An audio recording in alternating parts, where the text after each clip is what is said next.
Everyone, welcome back to my channel Pawan eco world. Students, आज मैं आपके लिए बहुत ही इंटरेस्टिंग टॉपिक लेकर आई हूं जो कि है आपके सीबीएसई बोर्ड एग्जाम्स के रिगार्डिंग।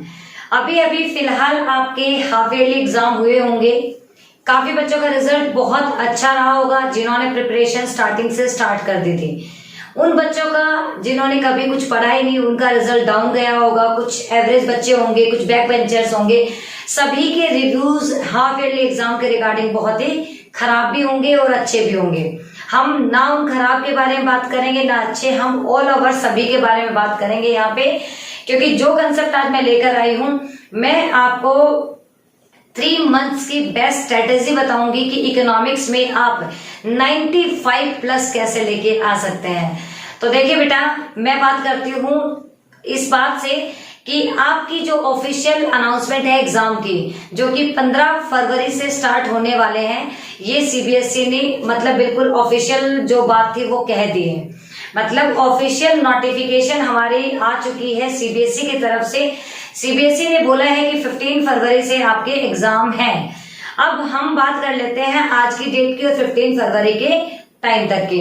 अगर मैं बात करूं, आज है 2 अक्टूबर और 2 अक्टूबर मतलब हम अक्टूबर की स्टार्टिंग ही मान के चलते हैं, क्योंकि अगर हम चलेंगे 31 अक्टूबर तक तो 30 दिन होते हैं और एवरेज हर मंथ में अगर हम बात करें तो 30 डेज की ही हमारी मतलब एक मेन स्ट्रेटेजी होती है।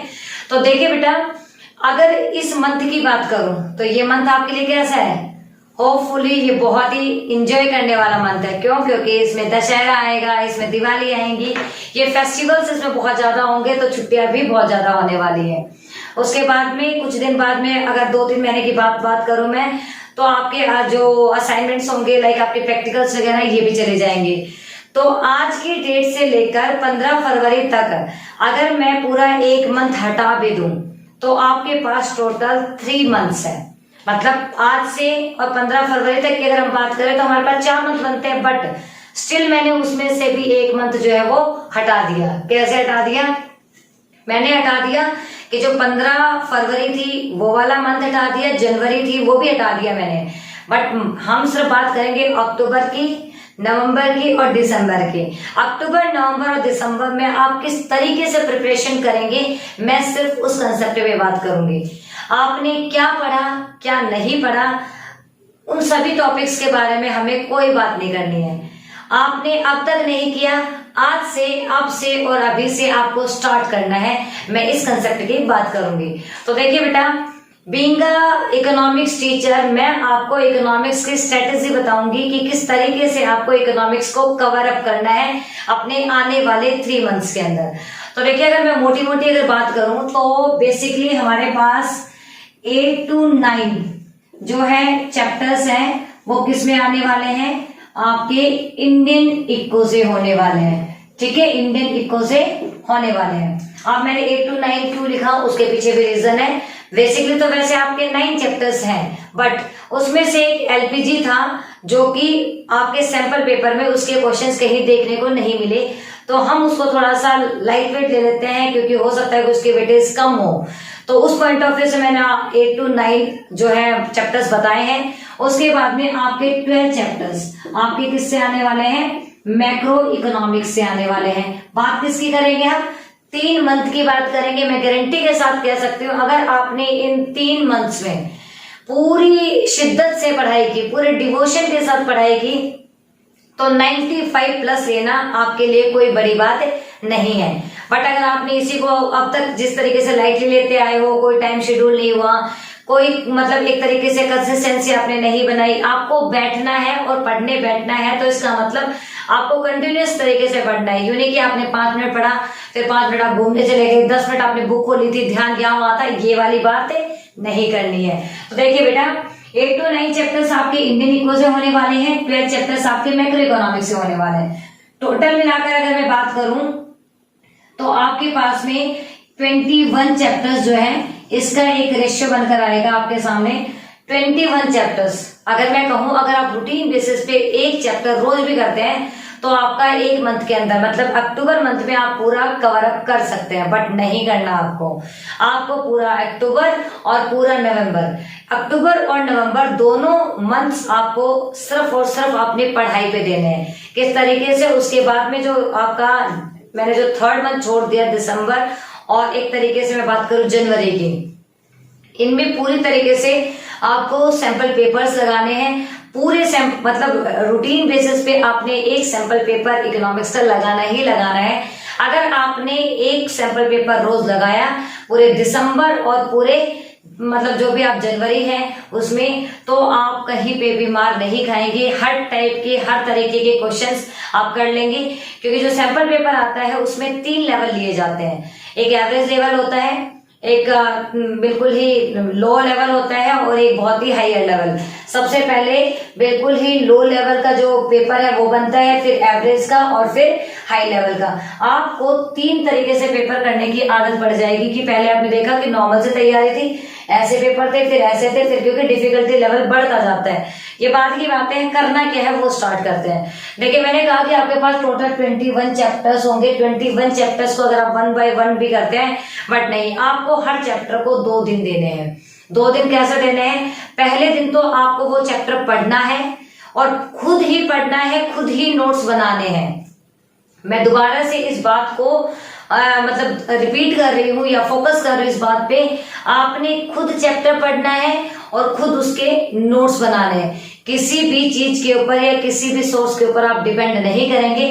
बेशक आप मेरा वीडियो सुने या किसी और का वीडियो सुने, आप नोट्स अपने खुद के बनाएंगे। क्योंकि देखो हम जो पढ़ाएंगे वो सिर्फ आपको एक क्विक रिवीजन होगा, आपके कंसेप्ट क्लियर करने में हेल्प करेगा। बट फिर भी अगर आपने हमसे पढ़ लिया, पढ़ने के बाद में अगर आपने चैप्टर को खुद से पढ़ा है और पढ़ने के बाद में खुद नोट्स बनाए हैं, तो इससे बेटर कुछ हो ही नहीं सकता। तो सबसे पहली बात जो मैं कहना चाहूंगी वो बेटा क्या होगा, आपको नोट्स बनाने हैं। और नोट्स कैसे होने चाहिए? हैंड रिटन होने चाहिए, खुद के होने चाहिए। सबसे पहली बात, पहले दिन आपने पढ़ा और पढ़ते पढ़ते ही साथ साथ आपने नोट्स बनाए। अब जो आपने पढ़ते पढ़ते नोट्स बनाए, पहले दिन आपने फर्स्ट चैप्टर ले लिया, मान लेते हैं इंट्रोडक्शन, और जो on the eve of Indian economy है, मतलब इंडियन इकोनॉमी का पहला चैप्टर आपने फर्स्ट डे वो पढ़ा। पढ़ते पढ़ते आपने उसके नोट्स बनाए, आपका पहला दिन खत्म। दूसरे दिन आपने उसके रिगार्डिंग लास्ट कितने भी सालों के क्वेश्चंस आए हैं, आपके रेफरेंस बुक के पीछे है वो, या फिर आप कहीं से भी किसी भी सोर्स से जितने भी क्वेश्चन उसके बनते हैं, उसके क्वेश्चंस किसी भी टाइप की किसी भी लेवल के बनते हैं, वो सारे क्वेश्चंस आपको करने हैं। आपने जो अपने नोट्स बनाए थे वो आपने बहुत ही अच्छे से रिवाइज करने हैं। तो कुल मिलाकर अगर मैं कहूं तो आपने फर्स्ट चैप्टर को 2 दिन दिए। पहले दिन आपने पढ़ा, पढ़ते पढ़ते आपने नोट्स बनाए। दूसरे दिन आपने उस चैप्टर के रिगार्डिंग क्वेश्चंस को किया, और क्वेश्चंस के साथ में आपने जो अपने नोट्स बनाए थे उनको रिवाइज किया। आपका पहला चैप्टर बिल्कुल क्लियर हो जाएगा। आप एक बार करके देखना, अगर आपको लगे कि फायदा है तो आप इस चीज को आगे करना। आपको लगे कि मैम तो ऐसे ही बोल के चलेगी, कोई बेनिफिट नहीं होने वाला, कहने की बातें हैं, तो बेशक आप छोड़ सकते हैं। बट स्टिल कोशिश तो आपको ही करनी है, क्योंकि कोशिश आपने नहीं की तो फिर ना मैं कुछ कर सकती हूँ ना कोई और कुछ कर सकता है। तो सबसे पहली बात आपने क्या करनी है, नोट्स बनाना है। नोट्स बनाने के बाद में सेकंड डे आपको इसी में क्या करना है, इसके जो भी चैप्टर्स के क्वेश्चन बनते हैं वो आपने करने हैं। दूसरा काम आपने क्या करना है, अगर आपने क्वेश्चंस कर लिए, चैप्टर पढ़ लिया, सारे काम हो गए, तो एक दिन ऐसा आएगा, मैंने अभी आपको बताया, पहले आपने नोट्स बनाने हैं, क्वेश्चन आंसर्स करने हैं, और जो थर्ड जो चीज होगी वो आपको लगाने हैं सैंपल पेपर्स। क्या करने हैं? Sample papers. देखो मैंने अपनी स्ट्रेटेजी को 3 पार्ट्स में डिवाइड किया है। सबसे पहले नोट्स बनाने हैं, क्वेश्चन आंसर करने हैं और सैंपल पेपर्स लगाने हैं। ठीक है, अब इन तीनों चीजों को मैंने कैसा डिस्ट्रीब्यूट किया है कि आप अक्टूबर और नवंबर में आपने कोई सैंपल पेपर नहीं करना। अक्टूबर नवंबर में आपने सिर्फ चैप्टर को रीड करना है, चैप्टर के नोट्स बनाने हैं, और अगले दिन आपकी बुक के पीछे या फिर आपको किसी और सोर्स से जितने भी क्वेश्चन उस चैप्टर के रिगार्डिंग बनते हैं वो आपने करने हैं। बात होती है यहाँ पे खत्म। आपने ऐसे ऐसे करते करते आपने जो आपकी इंडियन इकोनॉमी थी वो भी कवर अप कर ली, और आपकी जो मैक्रो इकोनॉमिक्स थी वो भी आपने कवर अप कर ली। फिर आप क्या करेंगे, जैसे ही आपका अक्टूबर नवंबर खत्म होता है, आपने ऑलमोस्ट पूरी बुक दोनों खत्म कर चुकी होती है, तो अब आप में एक कॉन्फिडेंस आ जाता है। मतलब आप अब मोटिवेटेड हैं कि मैंने अब चैप्टर्स का रिवीजन जो है वो कर लिया। अब अगर आप क्वेश्चंस करेंगे, सैंपल पेपर्स आप लेके बैठते हैं, तो आपको अच्छा लगेगा। अगर आप बिना पढ़े बिना कुछ करे सैंपल पेपर्स पे जाते हैं, तो आपका मोटिवेशन लेवल है वो डाउन चला जाएगा। भाई मुझे तो कुछ नहीं आता। मैं फिर कह रही हूँ, अगर आज से अभी से आप पढ़ना स्टार्ट करते हैं, बहुत ही बेस्ट रिजल्ट आप दे सकते हैं। अब तक आपने कुछ नहीं किया, डजंट मैटर, 0 लेवल से स्टार्ट करने वाला इंसान बहुत ऊपर तक जाता है। तो आपको आज से और अभी से 0 लेवल से स्टार्ट करके बहुत ही अच्छा स्कोर बनाना है, जो कि कितना होना चाहिए, 95 प्लस। मेरे वीडियो का मोटिव क्या है कि हर बच्चे के 95 प्लस इकोनॉमिक्स के अंदर आए। ठीक है, अब आती है बात हमारे क्या करना है, हमें कौन कौन सा सैंपल पेपर्स और किस तरीके से करना है। तो बेटा आपने बेसिकली सैंपल पेपर्स या तो ओसवाल के या रचना सागर के, इस तरीके के जो ट्रस्ट वर्दी होते हैं उनको लेना है। उसके बाद आपने जब इनके क्वेश्चन पेपर ले लिए, आपने सबसे पहले पर डे एक सैंपल पेपर जो है वो करना ही करना है, और उसमें आपको टाइम मैनेजमेंट देखना है। क्योंकि कुछ बच्चे ऐसे होते हैं जिनकी स्पीड बहुत ही डाउन होती है, मतलब बहुत ही स्लो होती है, तो वो पेपर को बहुत लेट कर पाते हैं। आपने अपना एक टाइम शेड्यूल सेट करना है कि मुझे रोज इस टाइम पे इकोनॉमिक्स का एक सैंपल पेपर सॉल्व करना है, और उसके लिए आपको पूरे 3 घंटे आपको लेने हैं, जिस तरीके से आप एग्जाम में लेते हैं। तो ये कब की बात कह रही हूँ मैं, ये काम करना है आपको दिसंबर में। जैसे आप दिसंबर में आते हैं, आपको चाहिए 1 बाय 1 डे, मतलब एक दिन आपने छोड़ दिया, दूसरे दिन आपने कर लिया, फिर तीसरे दिन आपने छोड़ दिया, नेक्स्ट डे आपने कर लिया, आप ऐसे भी कर सकते हैं। बट सैंपल पेपर मस्ट है। आपकी पढ़ाई की जो क्रक्स है, आपकी पढ़ाई का जो कंक्लूजन है, जो आपने अब तक पढ़ा, वो सैंपल पेपर आपको रिवील कर देंगे कि हाँ आपने इतना पढ़ा और आपने ये किया। आपको कंटिन्यूस तरीके से पढ़ाई करनी है। अगर आप पढ़ाई करते हैं तो बेटा ये 3 मंथ आपके लिए बहुत ही वैल्यूएबल होने वाले हैं, और आपकी जो लाइफ है वो बदल सकते हैं। देखो बेटा, कहा जाता है कि एक जिंदगी का सही फैसला पूरी जिंदगी को बदल के रख देता है। सेम बात आज से आपके लागू होती है।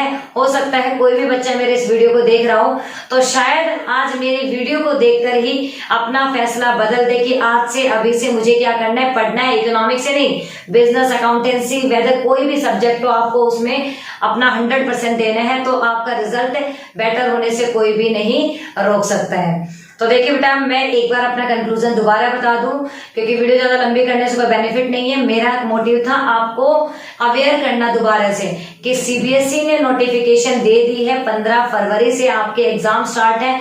उसी बीच आपके त्योहार आएंगे, फेस्टिवल्स आएंगे, उसी बीच आपकी जो छुट्टियों का सीजन है वो चलता रहेगा, उसी बीच आपके प्रैक्टिकल्स होंगे। आप सभी मंथ को काट कर समझाकर आगे पीछे के आप 3 मंथ निकाल लेंगे, अक्टूबर, नवंबर और दिसंबर। इन तीनों महीनों में आपको एक चैप्टर को 2 दिन कवर करते हुए चलना है, और टोटल जितने भी चैप्टर्स आपके इकोनॉमिक्स के बनते हैं, आपने 1 बाय 1 उनको कवर करना है। अगले दिन उसके क्वेश्चंस लगाने हैं। आज चैप्टर पढ़ा, अगले दिन उसके क्वेश्चंस, आज चैप्टर पढ़ा, नोट्स बनाए, अगले दिन उसके क्वेश्चंस करने हैं। ऐसे करते करते 2 मंथ चले जाएंगे। तीसरे मंथ आपको क्या करना है, सिर्फ सैंपल पेपर्स लगाने हैं। फिर जनवरी में आपको सैंपल पेपर लगाने हैं, जिसमें सभी जो सब्जेक्ट्स हैं वो अपना रोल प्ले करेंगे। तो आप शायद इतना टाइम नहीं दे पाए, बट स्टिल आपको 3 मंथ पूरा ध्यान क्या करना है, आपके मेन सब्जेक्ट्स पे लगाना है। तो बेटा देखिए, इसमें मैं भी आपका बहुत साथ देने वाली हूँ, और आप भी अपना 100% मुझे देने वाले हैं। मैं कंटिन्यूस तरीके से कोशिश करूंगी कि हर चैप्टर को बहुत ही अच्छे से आपको समझा पाऊं। हर चैप्टर के लास्ट में मैं ये बता पाऊं कि इस चैप्टर से ये क्वेश्चन बहुत ही सही बनते हैं, जिससे आपके जो मार्क्स है वो काफी अच्छे आ सकते हैं। तो आप भी लगातार मेरे जो वीडियोस हैं या फिर मेरे जो चैनल है इससे जुड़े रहिए, और मैं भी आपसे कंटिन्यूस तरीके से आए दिन किसी न किसी वीडियो के साथ मिलती रहूंगी। इंडियन इकोनॉमी और मैक्रो इकोनॉमिक्स, ये तो मेरा भी टारगेट है कि इंडियन इकोनॉमी और मैक्रो इकोनॉमिक्स दोनों का जो सिलेबस है वो मैं आपको कंप्लीट करवा दूं जितना जल्दी हो सके।